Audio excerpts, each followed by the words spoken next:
Buenas tardes. Bienvenidos al Seminario Fronteras de Energía organizado por el Instituto de Energías Renovables de la UNAM.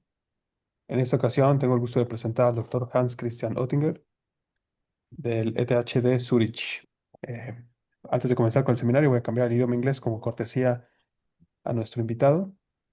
So thank you very much, Professor Öttinger, for accepting the invitation to give this seminar. Before we start, I'm going to give a brief academic presentation of your work. Professor Hans Christian Oettinger did his PhD studies in physics at the University of Freiburg in Germany. In 1989, he joined the Department of Materials at ETH in Zurich, where he first worked as senior researcher and lecturer, and from 1992 to 1996 as an assistant professor. Since 1986, he is full professor at this institution, where in January 2023 became Professor Emeritus.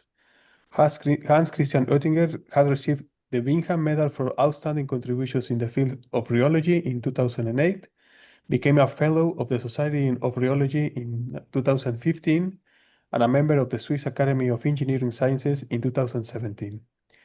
His research topics and academic interests are polymer physics, rheology, non-equilibrium thermodynamics, non-equilibrium statistical mechanics, interfaces, quantum dissipation, alternative theory of gravity, ontology of quantum field theory, stochastic processes, fluctuations, microbit rheology in complex flows, and the renormalization group theory.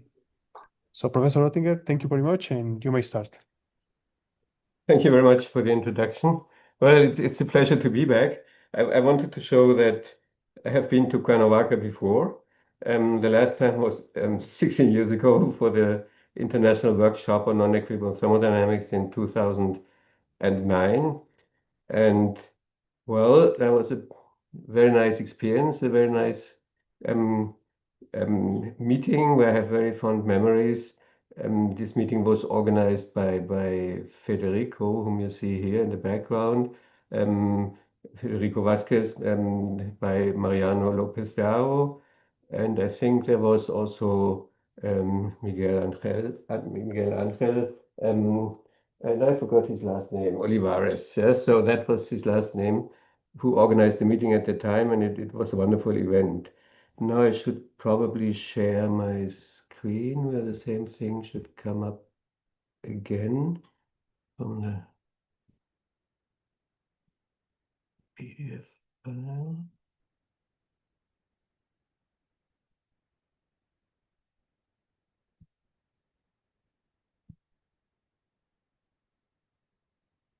Okay. So here I think you see a better version of these pictures. So some of you may remember some of the people you see here in the pictures. It was a wonderful event, as I said. But it was not my first time actually in Cuernavaca. The first time in Cuernavaca was another 60 years earlier, um, which was 32 years ago in 1993. And that was an event, this quite famous winter meetings on statistical physics, which were held in Cuernavaca every year. And there's a nice series of volumes collecting all the presentations giving there. So that's why I'm very happy to be back, and thank you for the invitation to give this presentation. The official title is Non-Equilibrium Thermodynamics of Interfaces. I have an unofficial title, which is what I figured out in 20 years of thinking about interfaces and what I still don't understand. Yeah? So, which is quite a bit. So here's the outline, and there will be filled in details later. I will provide a little motivation and present some of the challenges. I will talk for quite a while about local equilibrium of interfaces. I will formulate then balances and fluxes. Few remarks on statistical mechanics, some implications for measurements if there's time, and of course some take-home messages in the end. Now, for me, it's very difficult to talk to the screen and the camera, so I would be very happy if sometimes you interrupt me so that I can get a feeling for the audience, so that I know whether there are any problems. I cannot hear you snoring, probably. I cannot watch you sleeping. And so if you are with me, I'm happy. if you have questions, I'm happy in trying to answer them. So don't hesitate. It will help me um, to talk to people rather than to the screen only. Motivation, some issues which are relevant in the business of interfaces. Interfaces are contextual, which means there's a question whether they have their individual properties or whether they have properties which are only determined by the bulk environment. So here, this is supposed to introduce the difference between bulk materials, which you can buy in a shop. So you can go to a shop and say you would like to buy a gallon of water, and nobody will look in any weird way at you. But if you try to buy interfaces by the square meter, you are in trouble, because you cannot do that. It's too contextual. You need that to buy that together with the bulk phases, of course. So I also should emphasize that it's a tricky business to assign local equilibrium properties to the interface. So here you have two phases. Say the red and hot phase is a gas phase. The blue part, which is the cold part here, is liquid phase of, say, the gas is the vapor of the liquid. And so I can extrapolate, coming from the bulk, I can extrapolate the liquid temperature to the interface. I can extrapolate the gas temperature to the interface. And the question is whether the two are the same. And the answer will be they are in general not the same. So that these are two different values. And I want to assign a third value shown in green here, which is actually attributed to the interface itself. That's one of the goals. And this is a brutal thing because that's a very local equilibrium, extremely local. Yeah, so we don't apply local equilibrium on the level of a couple of um, millimeters or 10 to the minus 6 meters, micrometers, or we apply them on the level of nanometers. Yeah, I mean, if you take the thickness of an interface to be of atomic dimensions, so this is an extremely strong case of local equilibrium, and one should be very carefully checking whether that makes sense at all. And I will show what one can do there. If you believe in weather forecasts, you at least believe in local equilibrium, right? I mean, here you have a temperature field with a local temperature. I took this yesterday around the same time as now, no, 10 minutes later. And so, yeah, I guess you are here somewhere at 28 centigrade, um, maybe less, I don't know. It felt like going up. Um, Luckily, you are not in the 38 centigrade region, so I don't feel too sorry for you. I'm below 20, but that's fine for us Swiss people. So here's an example of local equilibrium, and that's on the surface. Now you could try to go also up into you can go into higher elevations. And so how does that look? I only have here 120 kilometers up from Cuernavaca. And so first what you see is that the temperature goes, again, there's something like a local equilibrium temperature at any altitude, apparently. First it goes up, then there is some turning point at some layer in the atmosphere, which I could call an interface. Then there's another layer. Well, there's quite a bit of layers, I mean, in this upper atmosphere. And there's obviously also some heat flow. I mean, obviously here the heat flows from higher to lower temperatures, so there would be heat flowing down here. Somehow it must be used up here. There must be some process which requires a lot of energy and make some phase conversion, or what do I know. There may be radiation issues where heat is fed in and that flows away then in both directions. So the important thing of the curve is people try to do it continuously. I mean, whenever I see curves of this type, it's continuous. They don't mind to have big changes in the slope. Yeah? Kinks are apparently fine, but not jumps. I want to argue in favor of jumps, which are worse than kings. Kings. I mean, this is but this is the kind of picture you find about the temperature in the atmosphere. Probably there are so few data that they just connect them by a couple of straight lines. And so it's very hard to learn more than that from this kind of picture. But now you should be motivated for looking at local equilibria and the temperatures are fine. But we have to define them well and carefully. There's another warning here, and this is about formulas for diffusion coefficients and viscosities. So we have so-called Green-Kubo formulas.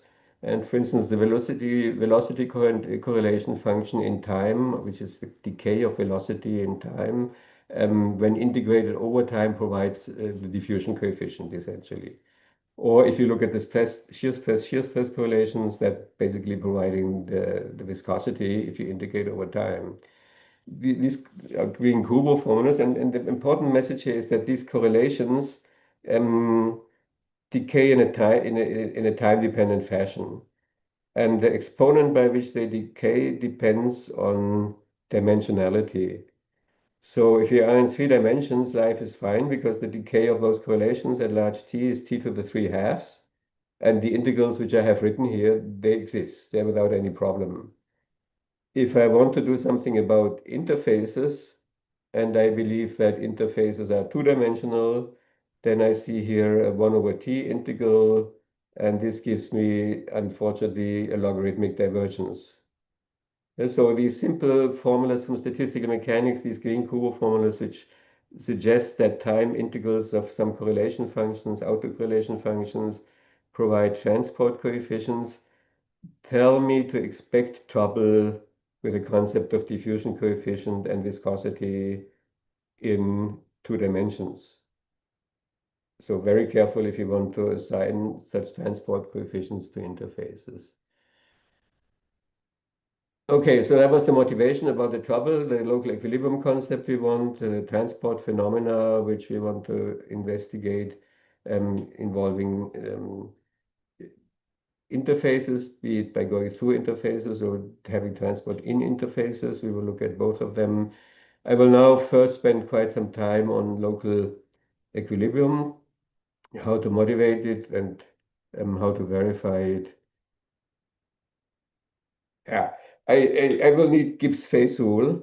And so if I look at a one component system, in this case it's the phase diagram of water, as you can see from the negative slope here of the solid liquid phase transition line, because solid ice is cold is less dense than liquid ice and swims on top of the liquid water and swims on top of the liquid water.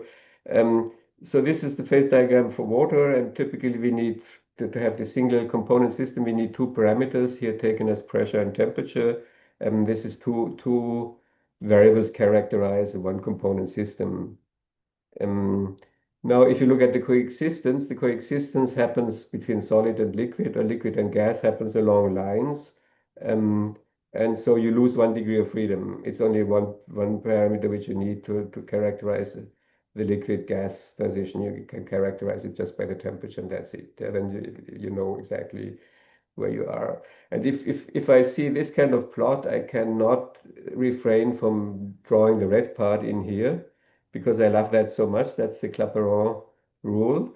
If I know the slope of this curve, dp over dt here, the transition curve, then I know what the difference in how the difference in volume over per particle between the liquid and the gas. That's the density change basically, or 1 over density change. That's easily measurable. What is the density change between liquid and gas forms of water? I can read off the slope here from this kind of phase diagram, and then I know the entropy change per particle. This is a very beautiful direct measurement of entropy along this transition line. Yeah, so you really see what's the difference, what's the entropy difference between the liquid and the gas phases.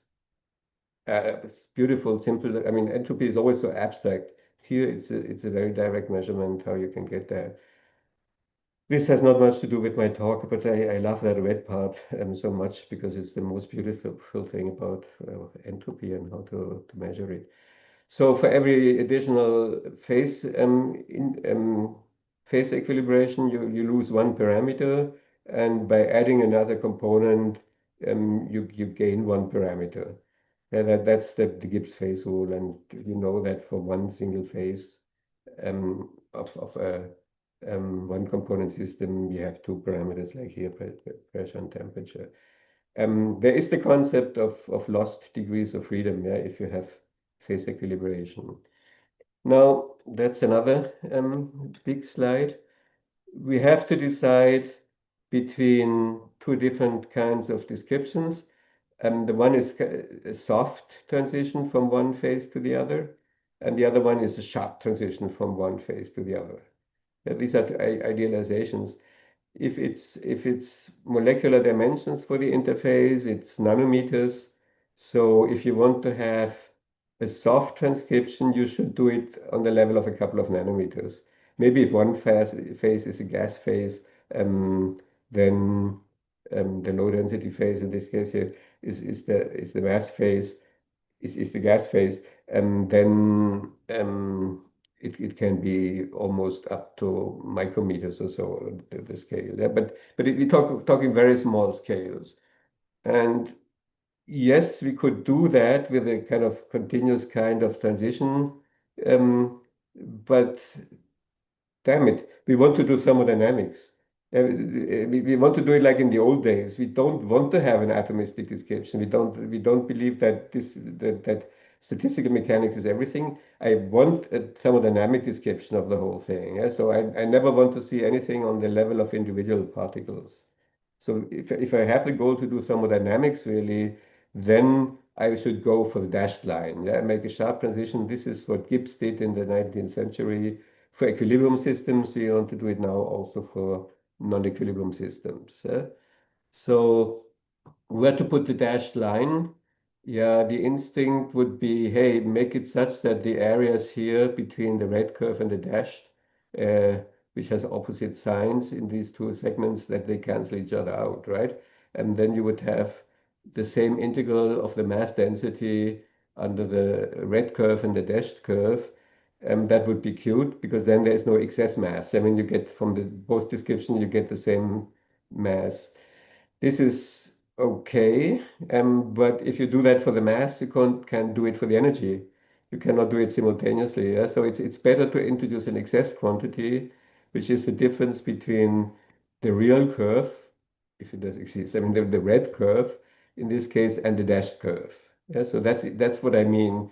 Um, you could avoid the excess, obviously, here by putting the phase the interface at the proper position, but you can do that only for one quantity, not for all quantities. So there's always some ambiguity for which quantity do I want to do it. Obviously, I don't want it for all quantities because then they are all gone.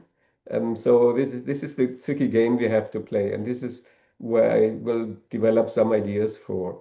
So sharp versus soft. I mean, soft thermodynamics, it can be done, it can be justified maybe for gases, but in general, it's not a good idea because then it's treated as a bulk system. Then I don't have anything like it's a bulk system with high resolution.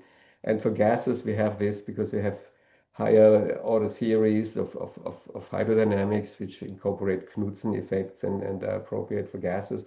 So this can be done, and that is work I have done with Henning Struchtrup actually. And so that was always the devil's advocate to do something on really resolving the interface and see how things happen. But in general, I will clearly be on the sharp side, I mean, for the interfaces. And so that's work which has been justified also by quite mathematical work together with um, Václav Klika here in some mathematics-oriented journal. The other thing, which is, and that is one of the things I have not really fully understood, as I suggested in my working title, the sharp interfaces have a problem with the Hamiltonian structure of reversible dynamics. And the problem is, where does this Hamiltonian structure of fluids come from for their reversible dynamics? It's coming from the mechanical equations for the particles of the fluid. I mean, it's inherited from there. Now, if I let my three-dimensional fluid with the particles go into a two-dimensional fluid, if they pass the interface and go back to the three-dimensional, somehow I lose resolution. And so there is a problem with reversibility if I really do this sharp interface idealization where mass can disappear for a while until it moves out of the interface again. And then I have lost the three-dimensional resolution, and there goes something badly wrong with the brackets. And I have with Poisson brackets and the Hamiltonian formulation. And there are some contributions which try to do steps in that directions, but this is the less nice part of the story, that reversible dynamics is not as nice as it is in pure bulk events. Now I will introduce the concept of gauge transformations. This will be, I mean, if you ever have heard anything about gauge transformations, it's probably in connection with electrodynamics, um, very abstract physical things. Here it has a very simple meaning. We have to put the interface somewhere. And Mariano and we might not agree where to put it. Mariano might want to say, hey, I put it there where the excess mass vanishes. And I might say, no, today I would like it to be there where the excess energy vanishes. And both should be fine. I mean, there's no reason to do only the one or the other. And so we can always say, yeah, we always choose by convention the mass, but it's more advantageous to say, no, we leave it open. We don't even have to make anybody zero here. And we just say what changes if you change the location of the interface. And that's the gauge transformation. I say, how do things change? And it's quite obvious how things change. If I move the L here, the position of the interface in the direction of the arrow, what happens? Nothing happens to the red curve, right? I mean, the red curve is always the same. It's only my description by the sharp interface which changes. And so if I move the dashed line over here, then obviously the integral under the curve gets larger. And actually by the difference rho L minus rho G times L, that's how the integral changes, yeah? Because it's simple integration because it's all horizontal lines which I integrate here. Yeah? So the difference is rho L times is rho L minus rho G times L. That's the increase of the integral. But this integral is subtracted. It was the red curve minus the dashed curve, and that's why here this appears in opposite order, not rho L minus rho G, but rho G minus L, because the new integral is subtracted from the red one. So these are the gauge transformations. But the gauge transformations are very simply related to the jumps between the two bulk phases here, indicated by G like gas and L like liquid. Um, this is what happens to any of these extensive densities when I move the interface. Okay, so that's a very nice concept, because with these gauge transformations, one can play really nicely and extract a lot of useful properties. We start from the Euler equation and the Gibbs-Dehaene equation for interfaces. Yeah, they are the familiar ones. I mean, T is temperature, S is entropy density, mu is chemical potential, rho is mass density, U is internal energy, gamma is the interfacial tension. That's the notation here. And so we have the typical pairings, T and S, temperature and entropy, chemical potential and mass density, and here the internal energy density. So that's the Euler equation, and here is the Gibbs-Dehaene equation going with that, with the inclusion of the interfacial tension effects. So one can think by going through the system in more detail. Now, what can I do with these equations? These equations are now funny because the temperature is well defined. It does not depend on where I put this is gauge invariant. It does not depend on where I put my dashed line. The chemical potential by coexistence, it's also well defined. It's the same on both sides. The interfacial tension does not depend on where, hopefully not depend, that's supposed to be a material property. It does not depend where I put the dashed line. So I have here some quantities which happen to be the intensive quantities, which are gauge invariant. They don't depend on the position of the dashed line. And then I have all these densities here, S, rho, S, U, S, which do depend. They all depend on the location of the interface. And now I want to have relations there, relations between some quantities which are well defined and some quantities which are depending on choices like the position of the interface.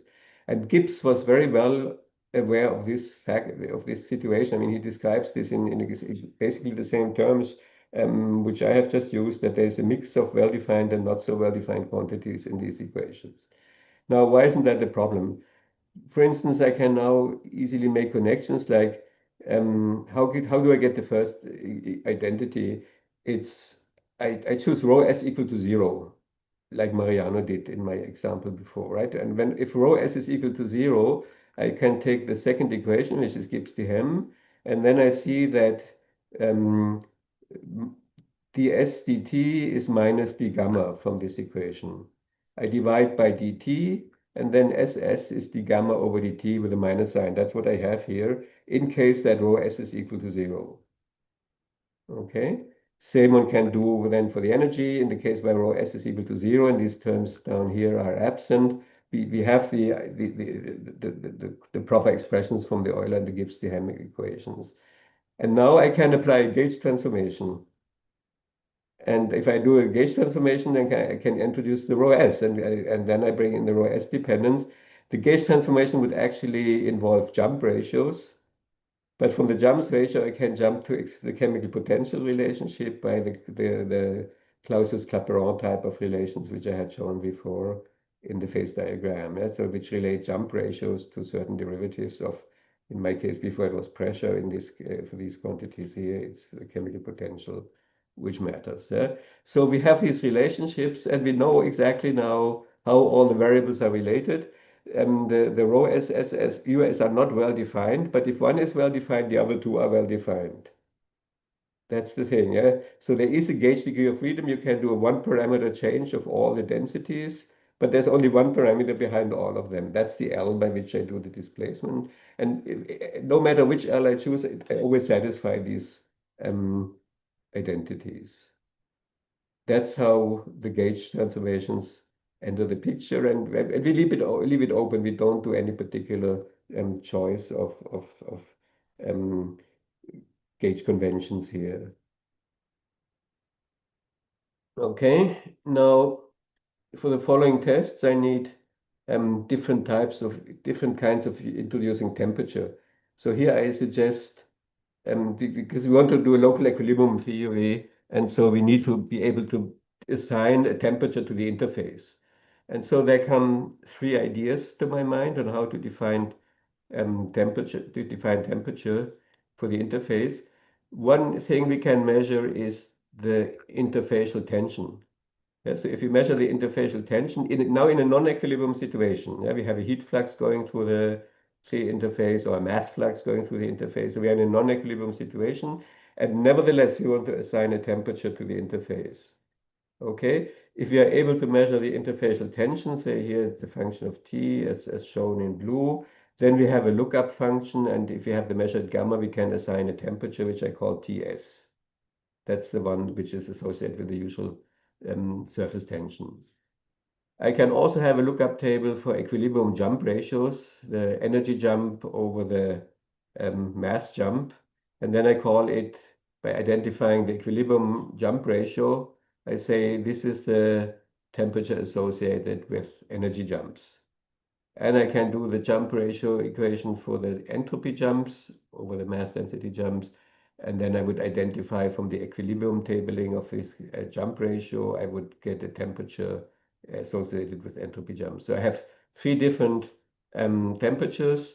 Two of them come with jump ratios, and the third one comes with the interfacial tension. And it's all lookup kind of thermometers. You measure jump ratios, you measure interfacial tension, and you compare to the corresponding equilibrium interfacial tension or jump ratio. And actually, I started off believing that all three temperatures should be the same. I mean, that would be the ideal local equilibrium situation. But then there was always Henning Struchtrup, who said, no, no, no. I believe I can show actually that this is a pretty good idea, that the temperatures for the jump ratios are the same. But if I have these gas interfaces, gas-liquid interfaces, and I use higher order Knudsen number theories of gases, I don't see that why this should be the same. Okay. And that is actually something which we learned from the paper quoted here, that we have only quasi-equilibrium if there are interfacial variables, additional ones to just the densities which I have given before. So we don't have a real equilibrium with the variables which exist in the bulk, but we have a quasi-equilibrium in cases where there might be some additional higher moments, some additional surfactant concentrations or something which is in the interface only, then we should have doubts whether all these three temperatures are the same. But this is only in particular situations of, I would say, complicated or complex interfaces, not for the simple interfaces I have been looking at so far. So here comes the test by simulation. And so we simulate a box where we have a liquid, on the right side at the cold temperatures. We keep the wall cold. We keep the other wall warmer. We have a gas here. We have an interfacial. And this is all inspired by work of Dick Bedeau and his collaborators, that we did this kind of simulation. They work very nicely. We can then find the gauge curves, which is we do an equilibrium simulation, and we see how um, the facial tension changes with temperature. We see how the chemical potential changes with temperature. There are fits here for the curves given. There's a critical point for the Leonard-Jones type of system which we simulate here. The critical point is known where it is. There's some critical behavior of the interfacial tension. There is a nice fit for the chemical potential. So all this can be confirmed by equilibrium situation, and then we go to the non-equilibrium situations. And the same kind of tests have been done for actually two component systems, where we have two kinds of particles in the gas and two kinds of particles in the liquid, which gets much more complicated. And that was done with Phil Rauscher and Juan de Pablo. And it will have the same trends as we will see here in the easier case of just one component, single component systems. Here are the results. Yeah. So there are two kinds of situations here. We look at the heat flux, a heat flux going through the system. Here is high temperatures, there's the gas. Here is low temperatures. I mean, this is now really simulation data, yeah, for the kind of schematic curves I had shown you before. So there's heat transport through the system. Basically in the bulk, there's a constant temperature gradient, both in the gas and in the liquid. And then we see there's actually something like a gas temperature extrapolated, which is different from the liquid temperature extrapolated. And actually, we will see that the interfacial temperature is still another one. This is the one experiment we have, computer experiment we have been looking at. That was a heat flux sent through the system. Here is a mass flux sent through the interface. Then that something funny happens. Then the hottest part is actually in the interface. This is an inverse sweating experiment. Yeah, so we sweat by letting water or some fluid evaporate, yeah, and that cools down. So it goes from liquid to gas, and then we get a cooling. Obviously, here we go from gas to liquid, from the left to the right, and then there's a heating associated at the interface. And the heat goes away to both sides. So that's why the temperature decays to both sides, so that the heat can flow off both to the left and the right. That's what we see here.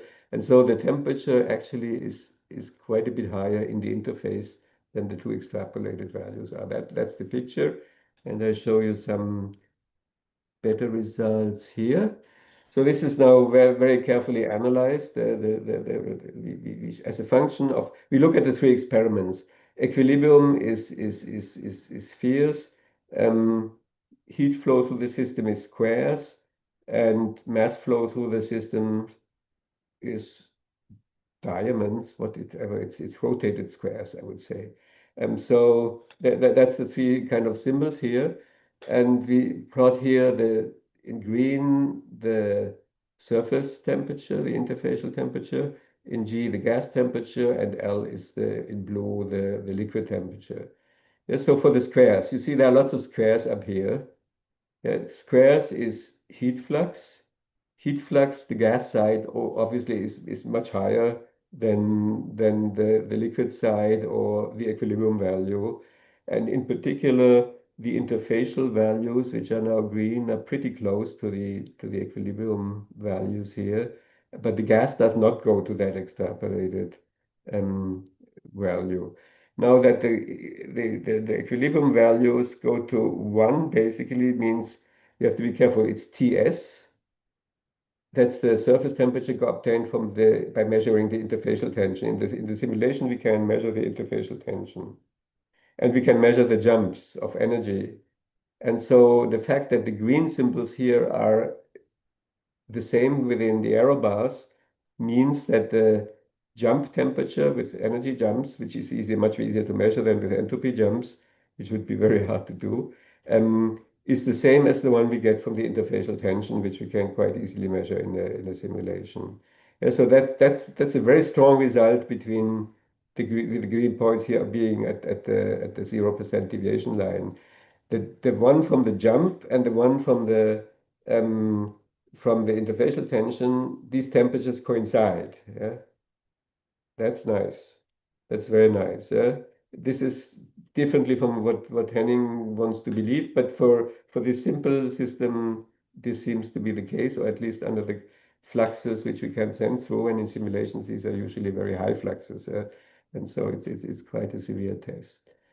Um, so again, if I look for the squares, the liquid is basically the liquid temperature is very close to the interfacial temperature, which you can see here. If you look at the experiment of mass flux, you see that neither the gas nor the bulk, nor the liquid are above that. Both are below because the energy flows away in both directions. So the temperatures are both lower. Actually, the liquid seems to be lower than the gas in this case, which is not surprising, actually, if one thinks through that for a little bit. So these simulations, both for one component systems and two component systems, suggest that the ideas of local equilibrium are quite well established if there are no complex variables required to describe the interfacial state of the system. Are you still with me? Are there any questions so far? Everything good, I think. Everything is okay? Good. Everything's okay. I only have one remark, Hans. Hello. Hello. I am. I'm looking at. Yes, Thanks for showing your face. okay. I'm showing my face, I think. Anyway, what happens with the two-component system? Do you have to take into account thermal diffusion as well? Um, we look at the chemical potential. We have a mass flux, yeah. So there's a mass flux going through there. I mean, we have to both consider mass fluxes, And heat. concentration fluxes, and yes, so it's incorporated. Okay, okay. So, and you get the same sort of behavior, even in that case, for the binary mixture. Even in that case, it's just we need one more variable, right? Because according to the Gibbs phase rule, we have one more variable, so we start from 3. The concentration, and then we have one phase coexistence, so we go down to 2. Yeah, so the interface is described by 2 variables rather than one variable only. Yeah? Okay. And you can take that as chemical potential and temperature, or we can take that as composition. But we like to take intensive variables because they are not gauge variant. Right. So this whole concept of gauge invariance helps very nicely to sort out here what's going on with the variables. Yeah, and so also I would say the lost degrees of freedom, we have rediscovered them. They're the gauge degrees of freedom. Yeah, so they are not just lost. I mean, as many as we lose degrees of freedom, the more we have gauge degrees of freedom. So if there's more coexistence, we lose more degrees of freedom, and then we have more parameters which show up as gauge degrees of freedom in the system. That So looks pretty nice. Yeah. it's a nice picture. I Yeah. mean, to rationalize things, which Gibbs has essentially described already in the 19th century at equilibrium. But in non-equilibrium, it will be much nicer when we come to the next section of the presentation. So Okay. you are still with me, so that's great. And I hope everybody else also. Otherwise, you feel free to ask questions. I mean, it doesn't make sense that I rush through everything and you don't understand anything, so you better understand something and then I skip something else. Now I want to have forces and fluxes and balance equations, therefore, for all this to do right to the non-equilibrium thermodynamics quite in standard ways. Yeah. No, there's a problem, and the problem is something which Dave Veneris and me had pointed out already, and we put that into this transport phenomena book. I think the strongest part of this book is other chapters which deal with interfaces. For that, I really like the book, and for the front picture also. Um, so now we have a problem with moving interfaces. Yeah, we want to have a quantity like, say, energy. How does the energy density, the surface energy density, how does it change in time? Yeah, that would be now for non-equilibrium systems and with moving interface and so on. That would be a typical question. And then we have to say, well, this is not an equation absolutely, but it's the US which comes if we always keep rho s equal to 0. So these balance equations are kind of, and that's not often made clear or not so clear. You need a convention of a gauge, which is the rho s equal to 0 gauge in this case, and it often is indeed that one. And we didn't like that. That for a balance equation, we always have to kind of two quantities are always involved in a balance equation. The energy balance involves also the mass balance somehow, and so there is no clear separation. And that's why we did a different thing. We suggested that for any extensive density AS, whatever it is, rho, U, S, we do the following. We look at the velocity and the normal velocity of the dividing surface such that the excess quantity is 0. Yeah? So there is a velocity associated with the mass density, there's a velocity associated with the energy density, there is a velocity associated with the entropy density. Each extensive quantity carries its own velocity of the interface. But that's a one property thing. Yeah? These velocities are just determined by the US and have nothing to do with the rho s. Yeah? It always keeps your US 0, or I always keep rho s equal to 0. And now, if we want to have an evolution equation for US, it's just given by the difference between the velocity for the US and the rho s.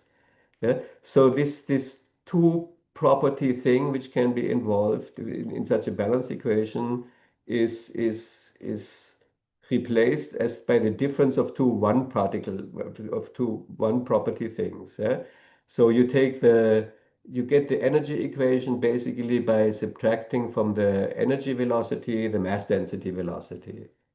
Yeah, because you see, if the one moves faster than the other, this means something. Yeah, but it's only in that relative difference that you carry all the relevant information. And we made that very precise then that you can write the dots here. You can write them very nicely in terms of differences of different A versions of velocities. Yeah? So this two property dependence comes only in forms of differences from one property. Um, um, Quantities. Yeah, that's the consideration which we put at the beginning of our work. And then we calculate a gauge invariant entropy production, and it gives a lengthy expression, which may be not particularly surprising. Of course, you have contributions which come from temperature differences here between between the surface and the liquid.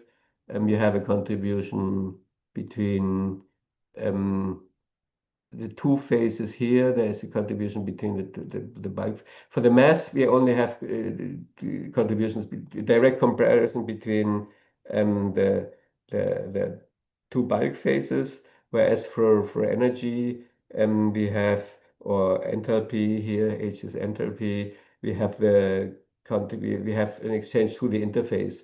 So it's between interface and liquid, and there's a corresponding term between interface and solid, and sorry, 1 and 2. I don't know who is what. Who is 1 and 2 were gas and liquid before. Yeah. So when your choice. We have to go to my plots to see how actually whether I chose 1 or 2 larger. So that's an ugly notation. This is from the book. So that's why it's not consistent. Sorry about that. But in any case, we see that we have something like temperature differences or inverse temperature difference, and there's something like a heat flux and an entropy flux, a convective entropy flux and a heat flux, a non-convective heat flux here. There is something like a velocity difference of parallel velocities, and that has to do something with the shear stress. Um, there is flow inside the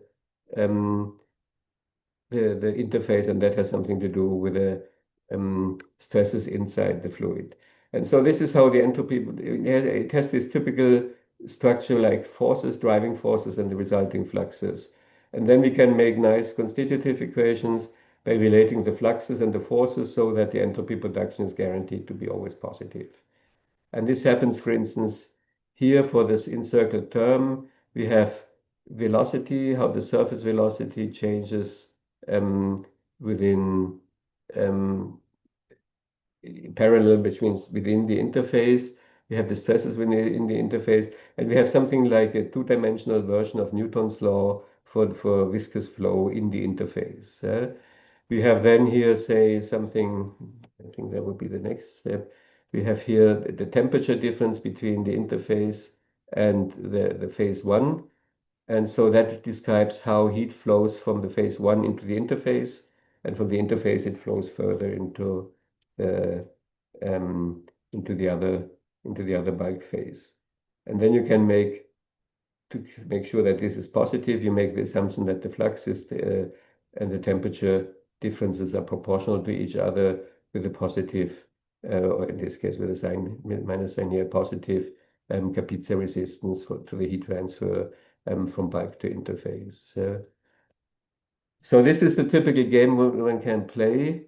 And if one looks at the gauge invariance and at the gauge properties, here this is all gauge invariant properties which you see. Yeah, there is only bulk densities which are well defined, and there are only the interface is just having intensive parameters in here, and therefore it is all gauge invariant, which is nice for the physical properties, of course, which you want to define. So it's the usual game of putting the entropy in a bilinear form, the entropy production rate in a bilinear form. But they are not really linear, yeah? So if you look closer, then there is here something like tau over rho. So it's not the stresses which matter, but the stresses per mass density. Yeah? So it's really very important combinations here which matter. Yeah? So the where did I have that? Maybe it's the next one. Yeah, here there's a velocity slip coming from this kind of term, yeah. And so there is the parallel velocities in 1 and 2, parallel to the interface. The velocities, they can be different. The fluids don't have to stick to each other. The phases don't have to stick to each other. There can be a slip between the two bulk phases, and that is controlled by what? It's basically the difference of shear stresses, which might not be surprising, but it's not not really the difference of shear stresses, but it's the difference of shear stresses over mass densities. And this is a kind of convex combination, and this is just here to normalize the weight equal to 1 of the two contributions. So it has a fairly complex assumption, quite naturally, on complex dependence on the mass densities rho in here too. Yeah? So that's the kind of result we get for the fluxes. Oops. So these were the examples of constitutive equations and how we proceed, how to balance, I mean, how to formulate these balance equations. And these balance equations come then with fluxes, and we do the usual game with the help of entropy, how in the interface, in the neighborhood of the interface, how all these contributions can look like. by knowing the hydrodynamic variables which describe the two bulk phases and the interface itself. Yeah? The thing which one has to observe is that mass is directly flowing from one bulk phase to the other bulk phase. It is not stored in the interface. Neither can momentum be stored in the interface. But then all the other properties like energy and entropy can be stored in the interface. Questions about these balance equations for the interface and the fluxes? Hans, does that introduce a nonlinearity in the constitutive equations? I think it does, because you have the inverse of the mass densities. Absolutely, yeah. So can you reconcile that, or is that why you call it quasi-local equilibrium? No, No? no, that's not it. This would be, I would call that nonlinear, not quite quasi. It has nonlinearities, yeah? And usually one encounters forces and fluxes in linear irreversible thermodynamics. Yeah? So we do usually in a linear setting. But if one looks carefully at the highly nonlinear frameworks of non-equilibrium thermodynamics, say just for bulk systems, something like generic or all the things based on the work of Miroslav Gmela, and they have also they are highly nonlinear. They can handle a highly nonlinear effect. They are very strong generalizations of linear irreversible thermodynamics, but they still allow a force and flux separation. Okay. So there can be very complicated functional forms of forces and fluxes. That's allowed. So I would say that the whole story of these nonlinear frameworks is a generalization of linearity, but they all keep a force flux structure. Okay. Flux structure. Thank you. So you can keep the entropy production positive. You guarantee that. Okay. It's there done with some bracket or with some matrix. Yeah. It has these positivity properties which keeps the story positive. And it's basically you take the entropy gradient, you multiply it with a matrix, or you put it in a bracket, and that is the flux which you obtain from there. So the driving force is the entropy gradient, and you multiply it by a matrix, and then you get the flux which comes with it. And the product of the two is then positive ds over dx m ds over dx or something like that. Yes, in frameworks or in some bracket version of it. So force flux structure is an intrinsic feature even of the nonlinear frameworks. That seems to be something very deep in non-equilibrium thermodynamics. Now, this is all what I have shown you was all in a local equilibrium context because there was no additional variables yet. So I have not introduced anything to express complexity, like say polymeric fluid, where the orientation tensor in the interface is different from the orientation tensor in the bulk phases. Or in Henning Struchtrup's beloved example of gases, if you go to high Knudsen number behavior of gases, you need to make higher moment expansions of the Boltzmann equation. And these higher moments are needed only in the interfacial regions and not in the bulk regions, where you have just normal hydrodynamics. But near the interface, you have a Knudsen number effect because the mean free path is of the order of the interfacial thickness. And there you have high Knudsen numbers. And then you have higher moments. And these higher moments live only in the interface. And they express the complexity of the interface in that sense. And then you would have extra variables. And then I'm sure the three temperatures will no longer agree if that situation occurs. And that's why I then would call it quasi equilibrium and no longer equilibrium in the interface. Because it brings up new variables which have an influence also on this temperature, on the interfacial tension, and therefore on the interfacial tension temperature in the presence of complexity in the interface, which is not there in the bulk. Okay. Now I wanted to say a few things about statistical mechanics, but this is really very minor. Yeah, it's just you can, according to Kirkwood and Buff, you can get the interfacial tension from between particles, distances between particles and forces between particles, and it's the anisotropy. I mean, the n is the normal vector to the interface, and you can extract the normal component, and it should be 1/3 of the isotopic phase. And then if this is not the case, you have an interfacial tension. And that's how in the simulations we got the interfacial tension from this kind of formula. If you want to define transport coefficients, you have to be very careful. It will not be like, it will not simply work like with the Green-Kubo formulas for reasons which I had shown before, because it's not a really two-dimensional thing. There will be some decay of correlation functions by interaction with the three-dimensional environment. And then transport coefficients can make sense. And actually, I had introduced some in the force flux setting. I had introduced the transport coefficient kind of thing. But the statistical mechanics will be a regularized version of what we have in 3 dimensions. So we cannot be just generalized to 2 dimensions. We always assumed flat interfaces. There's also the issue that interfaces can have capillary waves and they will not be flat in general. And then you have to find the level on which you have the flatness and what would you call waves, or what would you part of the interface call part of the interfacial thickness. So there are lots of issues there, and probably some renormalization kind of description is needed there, and because it's not clear what is contributing to the thickness of the interface and what is already fluctuations of the interface. That is, there's an ambiguity between the two things. Yeah, chemical reactions are often associated with this Kramers type of plot. You have two deep minima. You go in a chemical reaction, you go from the reactants to the products. You have to overcome a hill in the energy landscape, and the reaction rate is related to the height of this hill. So the transport coefficients, like the reaction rate, are no longer given by Green-Kubo formulas. They are not given by many small effects which are acting all the time, but they are given by rare events. The slowness comes from the rareness, not from the tininess of the many small things that happen. But it's just one thing happens, like going over there, the reaction takes place. But that takes a long time to have that. For nuclear, I mean, if this picture is very helpful for chemical reactions and it always pops up, I suggest here two more pictures.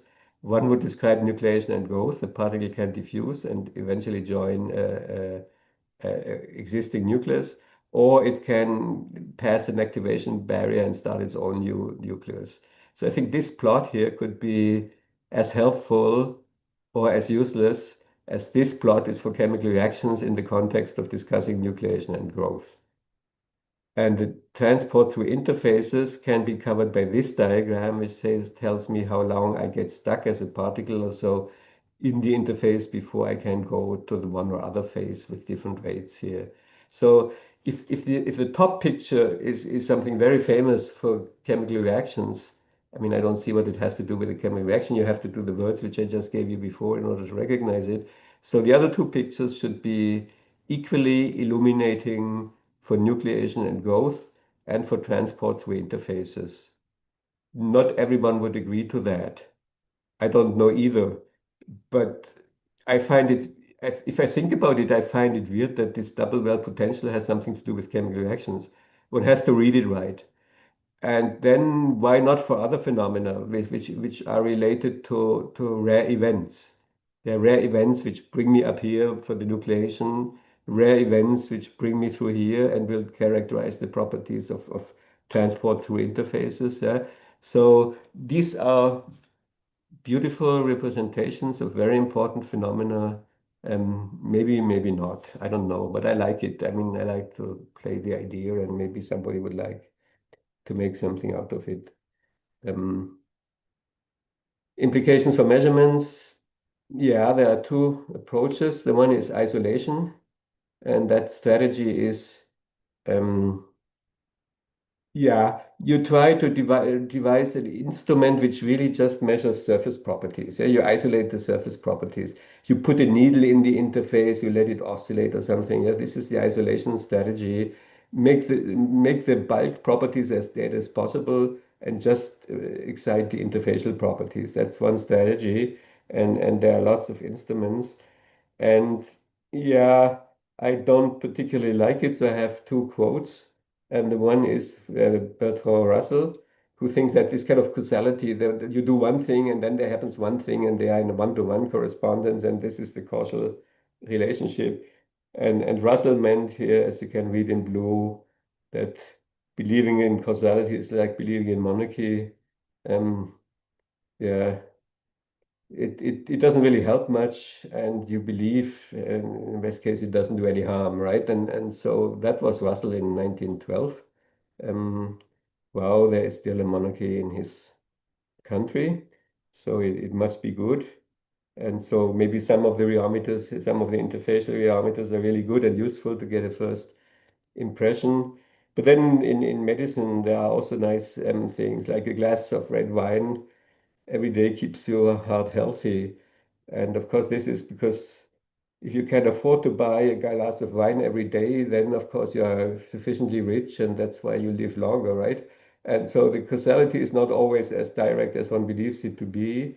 And that's the contextuality which I expect for interfaces. So I would not bet, I would not invest myself in rheometers of um, just trying to measure isolated interfacial properties.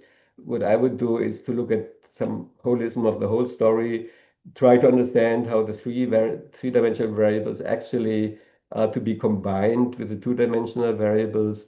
The two-dimensional variables provide boundary conditions to the three-dimensional variables.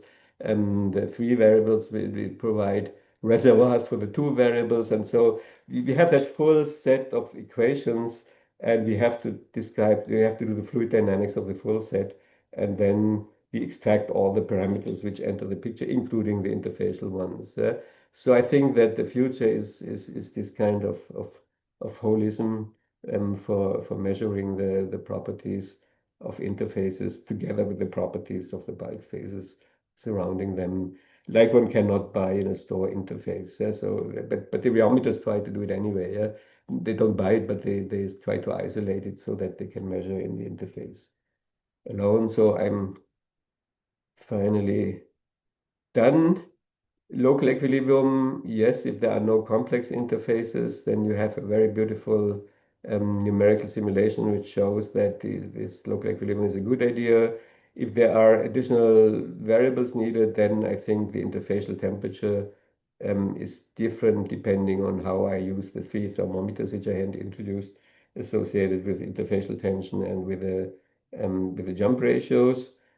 I offered you an explanation what happens to the lost degrees of freedom of Gibbs phase rule. They are found as gauge degrees of freedom, and how one can play with gauge degrees of freedom in these equations, how one can use them to set up fluxes. Transport coefficients might not exist. I mean, not in a simple sense of Green-Kubo formulas. I pointed out the divergence properties, but nevertheless, you have to regularize your system somehow, and then phenomenologically they can be introduced. Just the statistical mechanics may be more complicated to extract them. But in the context of interfaces, I don't believe that Green-Kubo is the right thing anyway. I believe in these pictures like the chemical reactions and what is going on. Things get trapped in the interface for a little while, at least for a little while, because of energetic differences. Yeah, I showed how transport coefficients can be assigned from the force-flux relationships. I recommend the holistic approach to doing everything, from experiments to theory to quantum mechanics, whatever. And in general, I believe that rheology should enter a new phase, the rheology of complex fluids, in which fluctuations play an important role. We started with phenomenological equations. We have had molecular constitutive equations in rheology, and now I think we should come to a fluctuation exploring regime. These are some of the people I would like to thank sincerely. I mean, over the last 20 years, I had the pleasure to work with them. It's a very funny team. I mean, these 8 people probably hold 11 different passports of 11 different states. I mean, of 11 different nations which are involved here, in spite of the fact that Dave Veneris and Phil Rauscher only have US passports. So the rest contributes 10 more passports to the story. So it was a real pleasure to work in this kind of international environment. I was retired 2 years ago.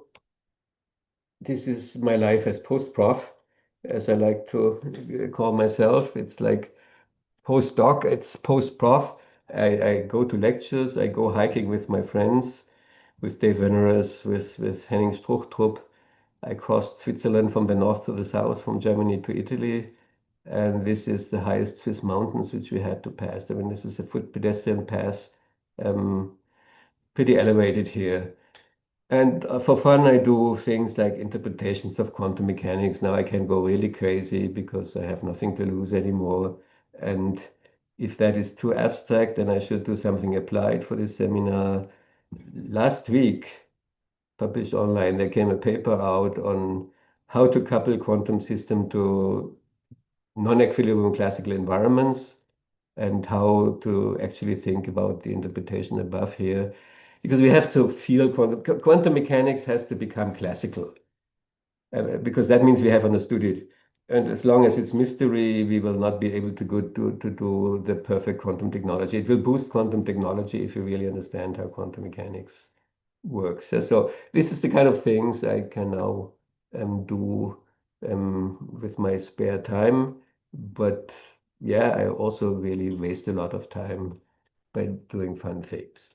So sorry for taking so much of your time, but time doesn't matter for me any longer, as you see now.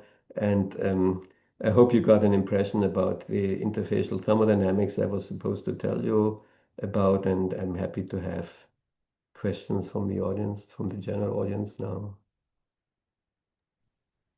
Thank you, Professor Oettinger, for your presentation. We start with the session question.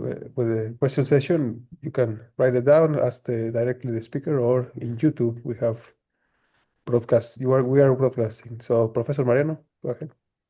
Thank you, Filiberto. Thank you, Hans. It's a real pleasure to see you again. I think we last saw in Budapest and the thermodynamics, European thermodynamics meeting. That was about 7 years ago.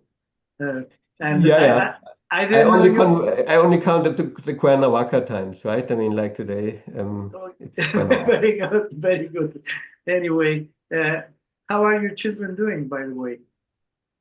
Your Mexican children, your Mexican children. The boy who was with us 32 years ago Uh-huh.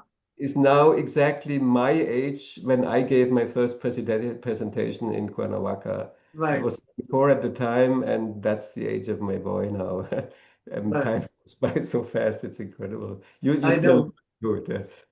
Anyway, well, I had a question which had to do precisely with not interfaces itself, but also with the kind of thing that you mentioned about transport. If you can put the last slide, the one with the come home messages, take home messages. You said viscosities do not exist for strictly two-dimensional systems. I have a comment.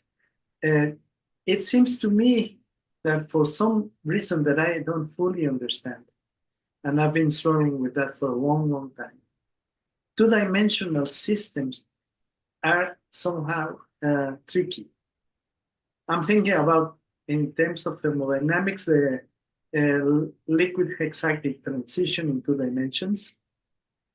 I'm thinking about the long time tails of the transport coefficients of high sphere systems. And I cannot think of anything more than that now. How do you think that it is because we live in a 3-dimensional world? That one is simple, 3 is the right place, but 2 is somewhat tricky. As you say, boundary conditions are important over here. And when you treat really 3-dimensional systems by approximating them by 2-dimensional systems, you somehow lose some information. Do you agree? Yes, 3 dimensions is very important for life to arise. I mean, it cannot arise in 2 dimensions. This is actually something that Boltzmann said, the good old Boltzmann himself, on whose life I have recently been writing a novel, a biographical novel on Boltzmann's life. And Boltzmann explicitly said that 2 dimensions would be not good enough for having life, because of the possible relationships between objects and organs and so on. It could impossible. I mean, he argues why we have to live at least in a three-dimensional world in order to make the richness of phenomena which we need to evolve. I mean, he was very deeply interested in evolution. He said this can only work in three and more dimensions. And yes, these flatlanders are very limited, and I think this never works. And as you say, the long-time tails, and as you had seen with the T to the D half, they are terrible. And then you can do simulations with various couplings between the also some toy models with various couplings between the interface and the bulk. And you see eventually that power law decay changes to something else. And you can shift that by shifting the coupling to the bulk phases. Yeah? It's always the bulk phases who regularize that thing at some point, and you can kind of control that in toy models or in simulations to see that there's never anything real two-dimensional. Yeah, so I think we have similar pictures there. Right, right. Well, thank you very much. I'm very pleased to see you, and I hope that your retirement is as good as your career was. Okay, so congratulations on your retirement is better. It's much more yeah, fun. because they pay you to do what you want, and they still pay you, I guess. You still have a decent pension, and I have perfect freedom. That's fabulous. Very good, and good luck with quantum mechanics. That's hard. Thank you, Mariano. Thank you, Professor Mariano. Professor Eduardo Ramos, go ahead. Hi, thank you very much for a very nice talk. I would like to know if you can comment a little bit on the following situation that we are trying to understand in our lab.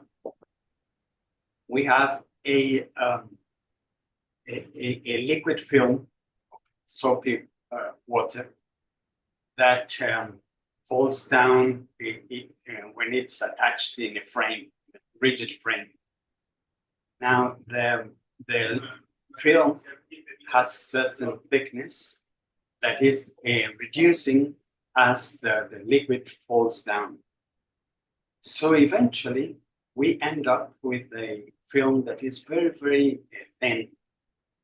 It's so thin that the interference with the light does not show them the presence of the film. So we suspect that the film is about, well, less than 0.1 micron. And since it's a film, then it would have two interfaces, one on one side and one on the other. So it would be something like purely interface sort of object. And I wonder if some of the concepts that you discussed today can be applied to this kind of objects. Well, that's a really big challenge because I mean, as you say, you probably start with a two interface system.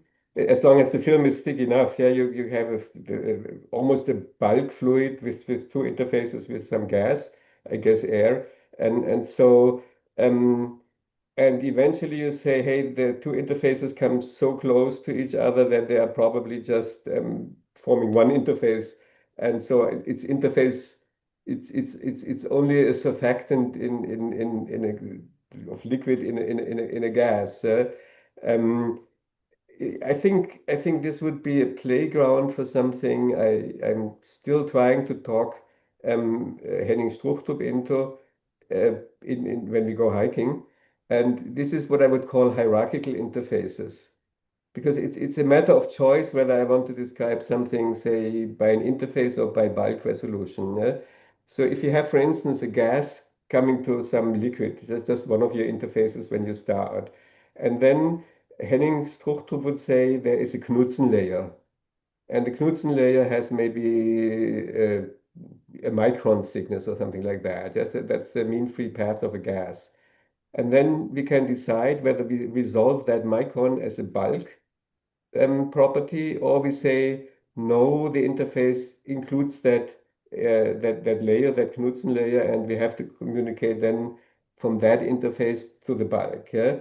And so it's a matter of decision what I want to include as complexity into the interface and what I want to have with bulk resolution.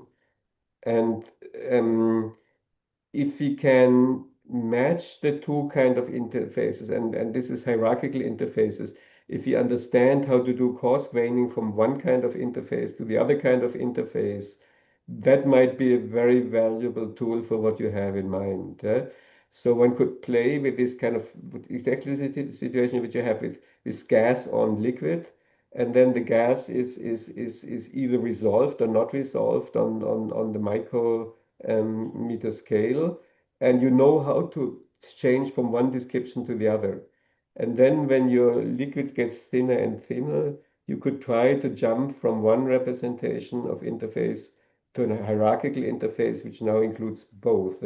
And so you have a transition regime where both kinds of descriptions should work as an intermediate between starting clearly from two interfaces and ending up with clearly one interface only. And in the middle, there could be something like hierarchical interfaces in order to make the connection. And I think in this case where gas is involved, that's the perfect example, because you have something where you know you can do Knudsen layers in order to have a hydrodynamic description and resolve these microscale type of hydrodynamics, which is different from macro scale hydrodynamics. Yes, I think it's very interesting what you said, and I would be grateful if you can send me some papers or information that you think that might be useful in this regard. Oh, I'm sorry, I don't have anything to offer. I always wanted to do it, and I think it's very important to do it. But I can. Well, let's try together to talk Henning Struchthoff into this. Sure. Thank you very much. He's active. I'm just retired, so I contribute ideas and nothing. I don't work hard any longer, right? I mean, I'm a relaxed, lazy, retired guy. I'm always happy to talk for infinitely long, and as you have noticed, but throwing out ideas is the only thing I do. I don't work hard any longer. And I think there's some hard simulation work to be done here, so we have to motivate someone. But yes, I think this is a nice example of where it could actually be useful. Yeah, thank you very much for your comments. Thanks for the question. Thank you, Professor Ramos. In the chat, I have sent you a file where Professor Öttinger shared before we start the seminar about the references of his work in interfaces. So, and with this, we finish the seminar. Thank you, Professor Öttinger, for accepting the invitation and for participating here in the Thank seminar. you very much for the invitation.